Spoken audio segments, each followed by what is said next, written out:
America के लिए चुनौती बन चुके चीन और रूस ने अपना शक्ति प्रदर्शन शुरू कर दिया है। चीन और रूस की सेना से जुड़े सैन्य अभ्यास को देखने के लिए रूस के राष्ट्रपति व्लादिमीर पुतिन वोस्टॉक 2022 एक्सरसाइज में शामिल हुए। इस सैन्य अभ्यास के जरिए रूस अमेरिका समेत यूरोपीय देशों को यह दिखाना चाहता है कि वो दुनिया में अलग थलग नहीं पड़ा है। इस युद्धाभ्यास में भारत की सेना को भी शामिल होना था, लेकिन जापान के विरोध और चीन की मंशा को समझते हुए भारत ने युद्धाभ्यास से किनारा कर लिया। सामने युद्ध का सीन और पुतिन के हाथों में दूरबीन। मिलिट्री जैकेट पहने पुतिन युद्धाभ्यास देख रहे थे और सामने चीन और रूस की सेना दुश्मन को धूल चटाने की प्रैक्टिस कर रही थी।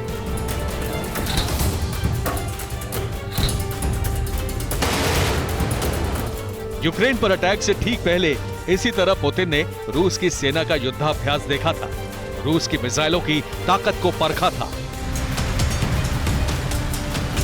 गंभीर तौर से बीमार होने, कमजोर होने जैसी तमाम अटकलों पर विराम लगाते हुए पुतिन मिलिट्री जैकेट में अपनी सेना के अफसरों के साथ नजर आए।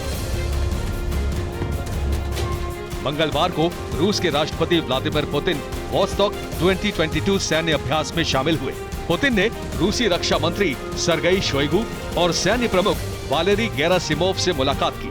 सर्गेवस्की मिलिट्री रेंज में मुलाकात के बाद पुतिन ने युद्धाभ्यास भी देखा। इस युद्धाभ्यास में अमेरिका के दो सबसे बड़े दुश्मनों की सेना एक साथ शक्ति प्रदर्शन कर रही है।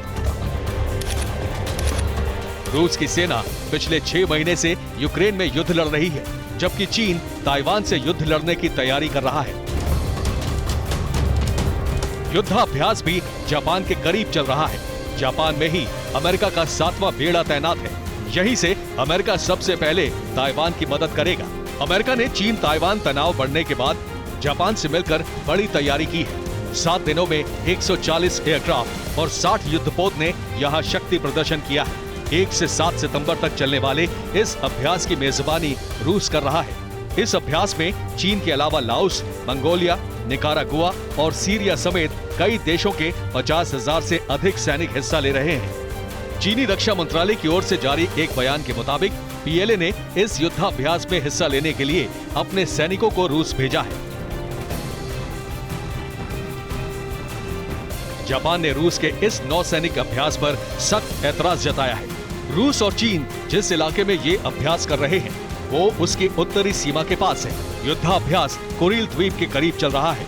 इस द्वीप पर जापान और रूस दोनों ही दावा करते हैं। रूस की तरफ से कहा गया है कि ये सैन्य अभ्यास अमेरिका से तनाव के बीच सिर्फ रूस और चीन के बीच के गहरे संबंधों का प्रदर्शन नहीं है, बल्कि ये यूक्रेन युद्ध के बीच मिलिट्री ड्रिल में शामिल होने के लिए हजारों सैनिकों को भेजने की रूसी क्षमता को भी दिखाता है।